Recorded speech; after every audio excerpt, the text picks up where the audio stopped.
But first, let's go to NBC News correspondent Steve Patterson on this situation unfolding in Big Sur. Steve, how vulnerable is Highway 1 right now?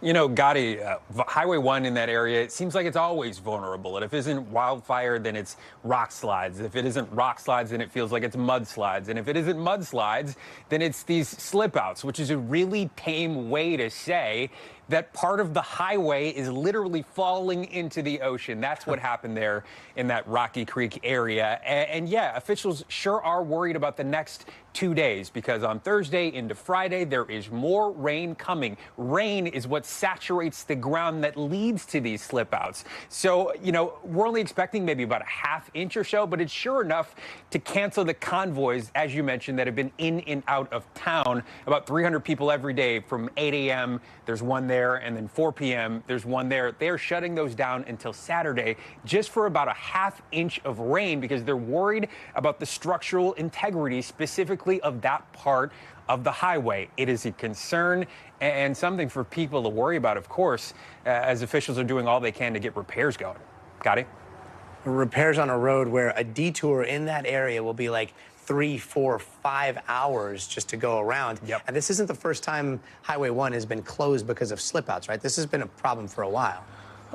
Far from it, man. I mean, I think we have a map that we can show you. So that area is roughly Carmel by the Sea area. If you know this, guys, if you're watching at home, you know how beautiful that stretch of land is. But it's also treacherous, and that road shuts down a lot. Just maybe 40 miles to the south, there are 3 more of these slip outs, all sort of clustered in a row. I know this because my wife and I were taking a vacation in Monterey. We tried to drive all the way down on the one to LA and had to double back the entire way because it was shut down in that area. It's happened in 2018, 2011 in that Rocky Creek area. There was another one. 2017, I was there for NBC talking to business owners because of another disaster that happens when the road in the area is shut down, which is tourism is really suffering. It is the only viable industry for a place like Big Sur, and some businesses say, they're telling me that they're losing anywhere from, you know, $500,000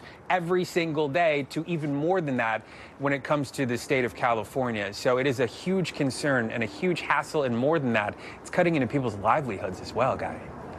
Cutting into people's livelihoods in one of the most beautiful places, I think, on planet Earth.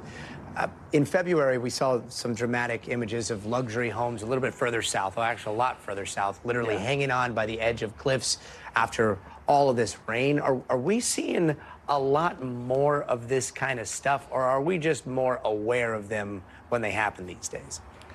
You know, I think it's a combination of both. Certainly, we didn't have the proliferation of drone footage that we can sort of see everything happening now. Of course, there wasn't as much rain as in years previous, but also experts say that this is just simply accelerating. Our colleague Liz Kreutz is working on a story about erosion. She's telling me that places like Carlsbad are actually implementing laws to try to push back parts of the highway from the ocean because they're worried about scenarios just like this, moving train tracks in some communities. Santa Barbara seeing houses on cliff sides where people have to leave because they may fall into the sea. So it certainly is accelerating, and the science of that, you know, is really terrifying for a lot of people that live close to the coast, and we're seeing more of it. Got it?